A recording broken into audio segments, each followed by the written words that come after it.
Now there's an old story. I'm sure you've all heard it, but I'm going to tell it again because it bears repeating. Once upon a time there were two kids, and they took them and put them in a room. Who they are is never adequately explored in these stories, and we're not going to explore it either. But they took them and put the two kids in a room. In this room, there were two bags. One child was given a bag full of really great toys. The other child was given a bag full of horse manure and a shovel. The first kid proceeded to go through the bag and find something wrong with every single one of the toys. The other kid started happily shoveling the manure out of the bag. When they came over and asked the second child, "Why are you so happy shoveling manure out of this bag?" the child looked up at them and said, "With all this horse poop, there has to be a pony in here somewhere."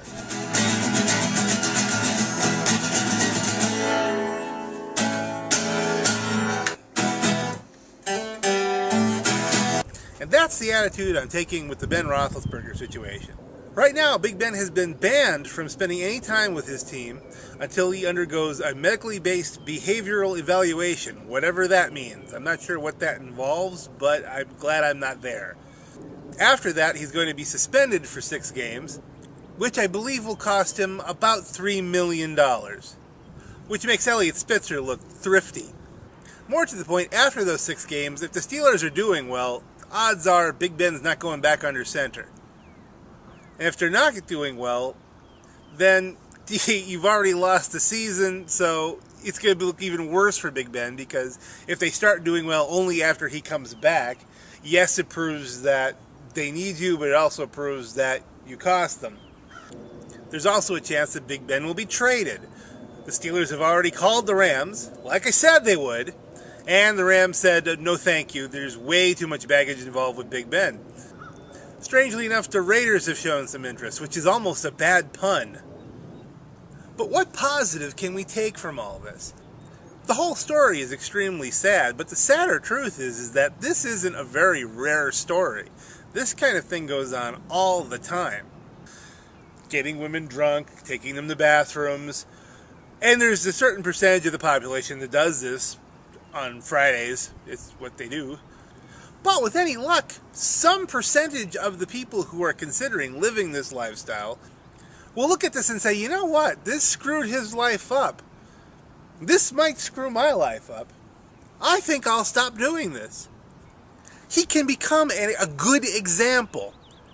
Remember, good decisions come from experience. Experience comes from bad decisions.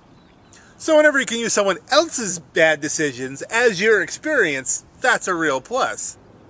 Don't get me wrong, there's no magic bullet cure for Ben here. For the most part, a lot of people are going to think badly of him for a very long time. But how he handles himself in the upcoming months and years, not even days, months and years, is going to determine what his legacy is going to be. Will we find that pony in this bag? Time will only tell. I do think Ben's going to end up staying with the Steelers, simply because he got such a long suspension. Which is interesting because I think that for Ben's well-being and future career, the best place for him to be is the Steelers. And had he gotten a shorter suspension, probably he would have ended up with another team. So that $3 million is probably money well spent, as it were. Going forward, he has to do the right thing. And that's all there is to it. Otherwise, he's not going to have a career. His career is hanging by a thread. Best you can do is keep him in your prayers. Of course, what's really funny about this offseason is no one's talking about Brett Favre. I wonder how many people think I'm just standing out here talking to myself. Thanks for watching, and have a great day.